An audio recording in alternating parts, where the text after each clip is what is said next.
石头纸是一种汇集矿砂石的卡料所做的创新环保材料，甲传统木浆所做的纸比较起来，因为防水、防油、耐操，会当有效保护包装，加上毋免臭树啊，完全应下环保责任减碳，所以诞生以后带动全球绿色革命。嘛，互生产这项材料，伫台南三乡的台湾农盟成为台湾之光。对此，经济部甲工业技术研究院为了持续为石头纸找出路，特别邀请6位知名工业设计师，结合台南大专院校的师生，要将石头纸充分运用。当中有设计实用的石头纸椅仔，毋免惊放弃，坚固耐用。毛应下台南夜市小姐推出各式各样的餐盘，随时拢会当量产，甲大家见面。有的时候我们去参加 party 会，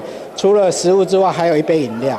那我2只手就没得吃了，所以我们就把它结合在一起，就变成是饮料在中间，然后旁边是食物。那我另外1只手还可以食用，或者是跟大家打招呼。新的材料如何运用伫咱日常生活来发展新的商业模式，相当使人期待。不管是灌便当、放饮料的提网啊，伫家庭当中制作气氛的灯光装饰品，或是将石头纸变成墙顶的相框，唔免用一摆单调包材扩香，拢互人印象深刻。我们把包材变成产品本身的一部分。